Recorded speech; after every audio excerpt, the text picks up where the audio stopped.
Hola oyentes de Radio Sefarad, es un gusto volver a encontrarnos con Barda Fishbein para seguir recorriendo la geografía del Yiddish y culminar este paseo histórico por la ciudad de Budapest y su vínculo con los judíos. ¿Qué tal, Barda?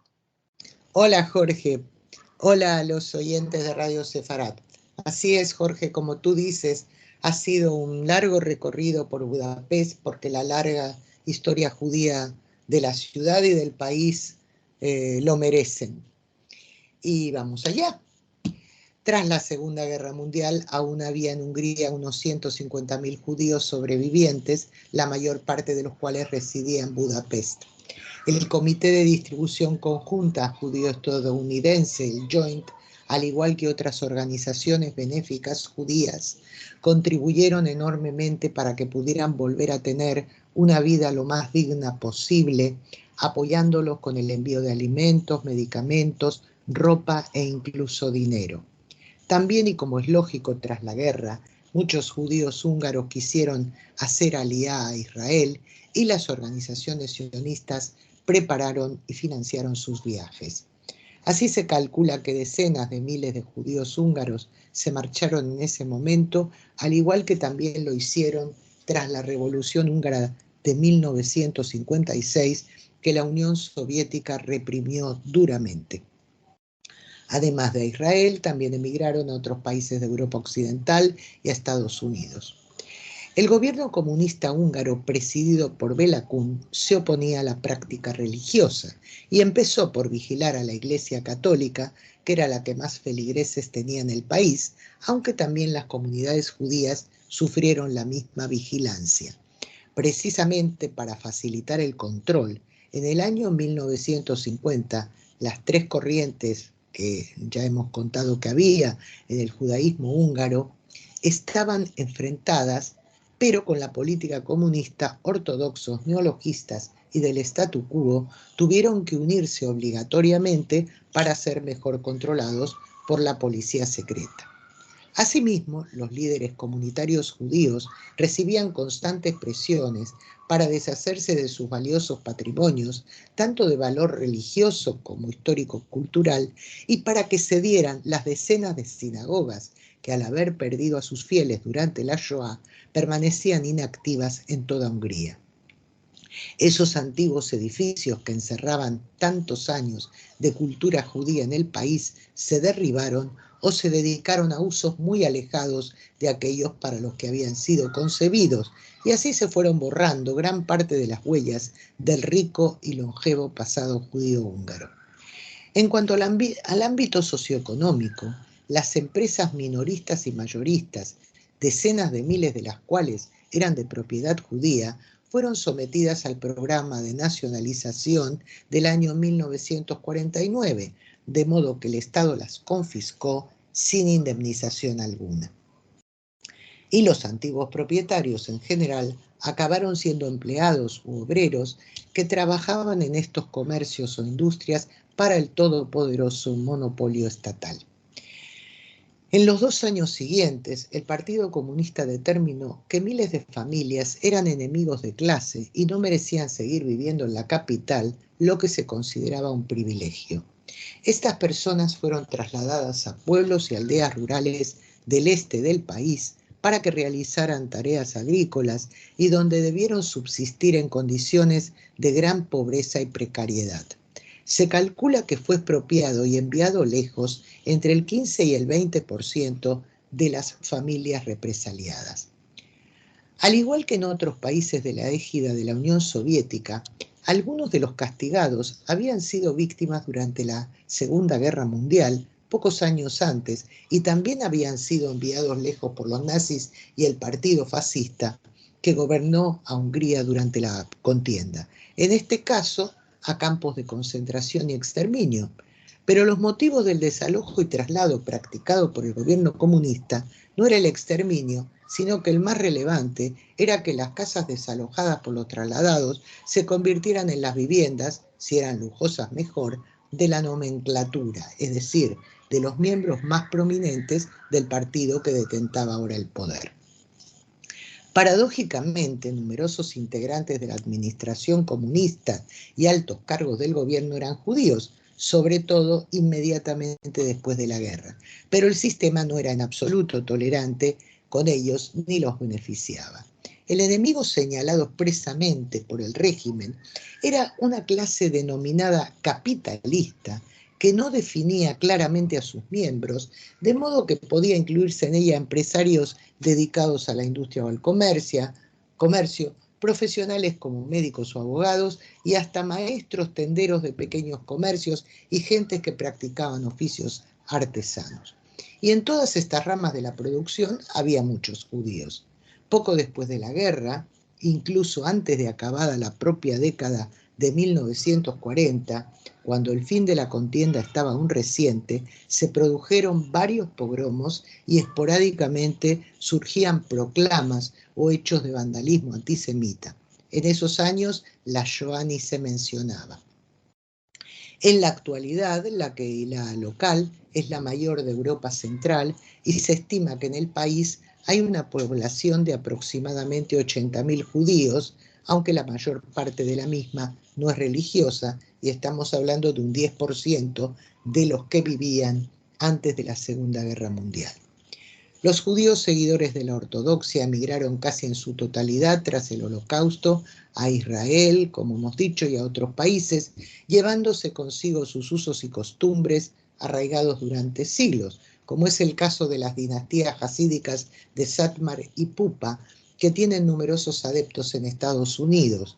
Muchos habitantes del barrio neoyorquino de Williamsburg siguen hablando en lengua húngara, además de yiddish. También en Israel hay seguidores de estas corrientes. De los escasos judíos ortodoxos que siguen en Budapest, la mayoría vive en las cercanías de la sinagoga central, situada en la calle Kaczynski.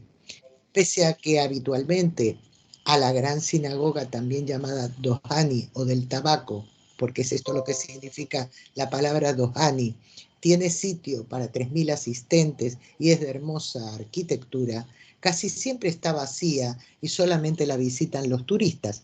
En cambio, suele estar llena cada año durante los servicios de las altas fiestas de Rosh Hashanah y Yom Kippur, el Año Nuevo Judío y el Día del Perdón. Además de esta, hay otras 15 sinagogas en la ciudad, la mayoría de corriente neologista, aunque en los últimos años han estado muy activas las sinagogas y los seguidores de la corriente Chabad Lubavitch y de la comunidad judía ortodoxa autónoma. Asimismo, en Budapest hay 5 escuelas primarias, secundarias y preparatorias judías, en las que también se imparten los planes de estudios oficiales húngaros. Hay también una universidad neologista de estudios judíos, única en Europa Central, mientras que los judíos ortodoxos, para formarse, se van a yeshivot, a escuelas religiosas de estudios superiores de Viena o Israel, porque en Hungría no hay.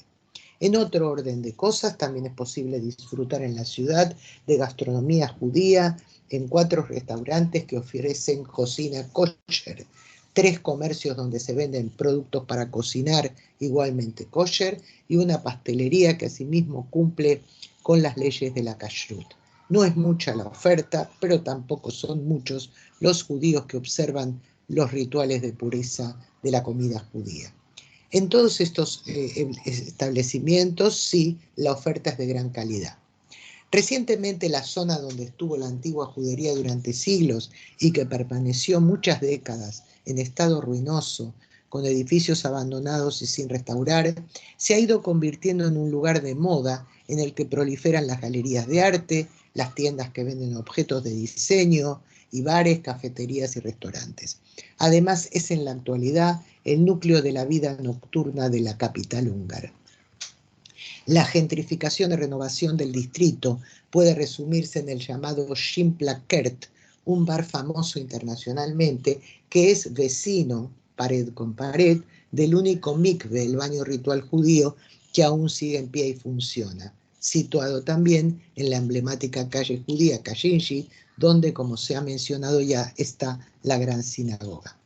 De todas maneras, la Kehilá húngara en general y los judíos de Budapest en particular tienen un futuro incierto debido a la indiferencia hacia cuestiones étnicas y religiosas de la mayoría.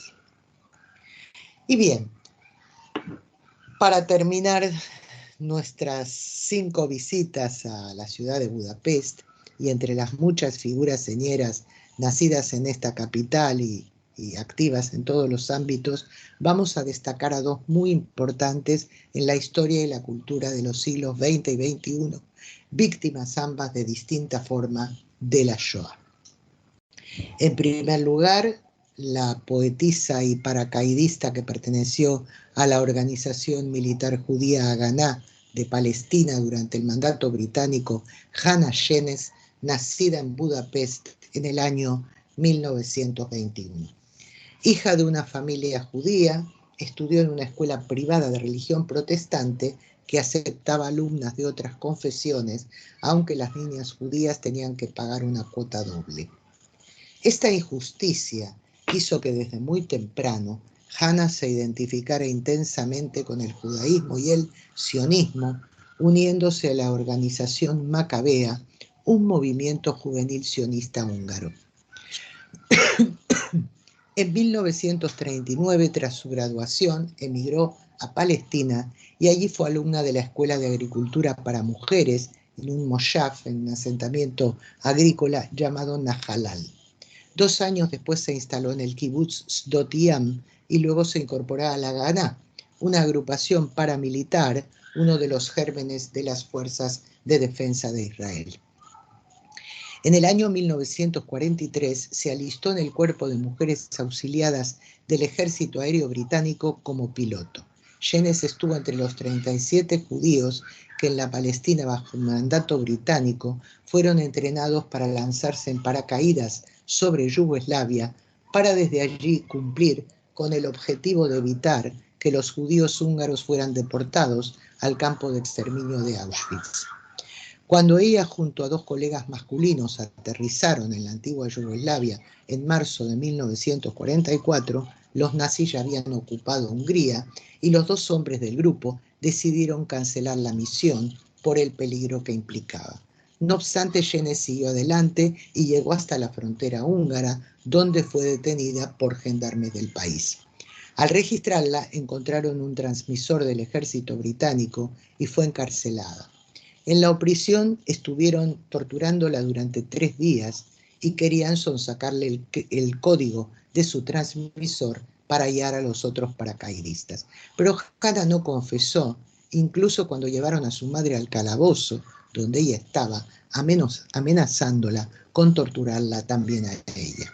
Shenes consiguió comunicarse con prisioneros judíos de otras celdas mediante señales, cartas y dibujos del Maguen David en el polvo del suelo. Nunca decayó su ánimo pese a la tortura y cuentan que solía animarse cantando. La juzgaron por traición en octubre de 1944 y fue condenada a la ejecución. Escribió un diario hasta el día de su muerte, el 7 de noviembre de ese año, día en que fue fusilada por un grupo alemán. Tenía 22 años.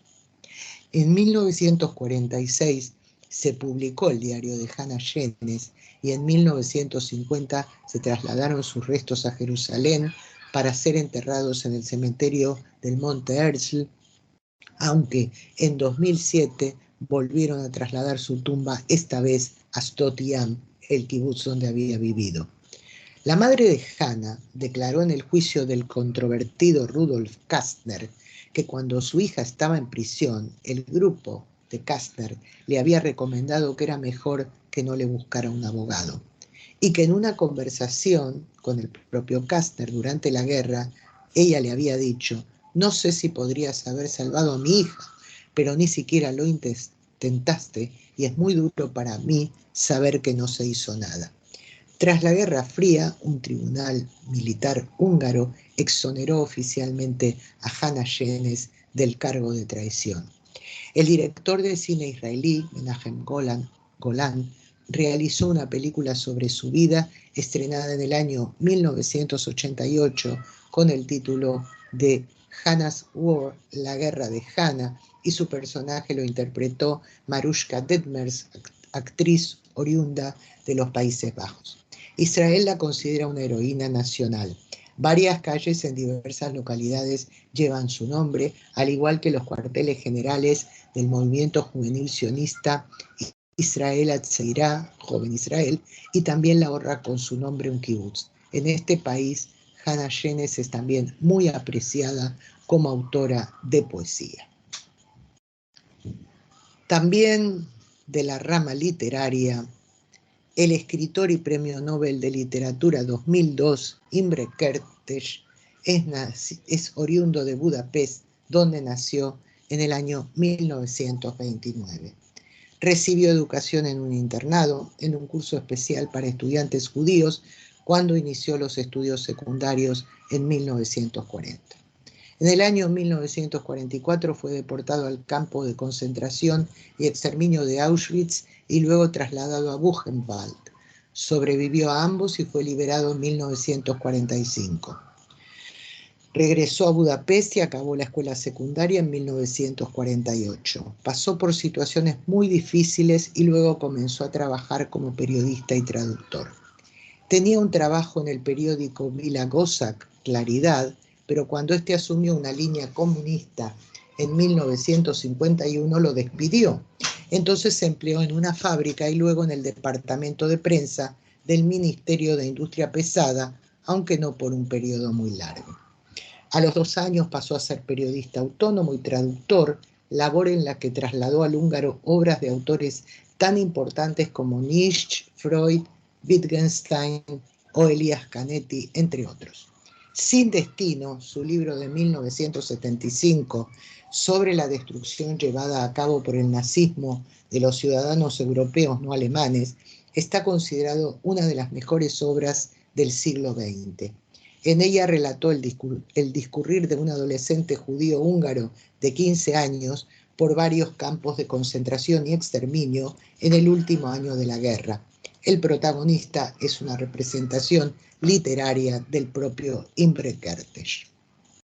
Sin embargo, en la década de 1970, el mundo aún no estaba preparado para conocer el auténtico horror de lo ocurrido entre 1939 y 1945. Los húngaros no querían asumir el papel de colaboracionistas que habían tenido, además de que en la Hungría de posguerra imperaba una férrea censura.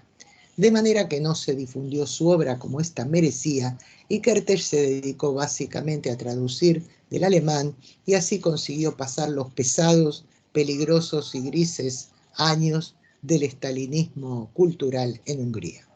El propio autor reflexionó con amargura más tarde, en 1986, con la lapidaria frase: «Siempre seré un escritor húngaro de segunda fila, ignorado y malinterpretado».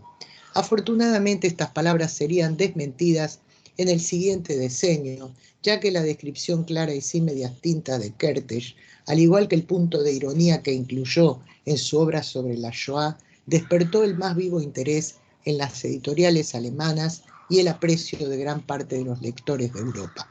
En 1995 le fue concedido el Premio de Literatura de Brandenburgo y 2 años más tarde el Premio del Libro de Leipzig y el Friedrich Gundolf Preis, hasta llegar a la cúspide en el año 2002, en que se lo galardonó con el Premio Nobel de Literatura por, palabras textuales del jurado, una obra que conserva la frágil experiencia del individuo frente a la bárbara arbitrariedad de la historia. Kertész fue el primer húngaro en recibir este premio. En su diario volcó su visión sobre la literatura europea de posguerra, sobre todo de Centro Europa, y en sus textos sobre el Holocausto comparó su propia perspectiva con la de otros escritores que trataron el tema, según él, con importancia y profundidad, como Jean Amery o Jorge Semprún.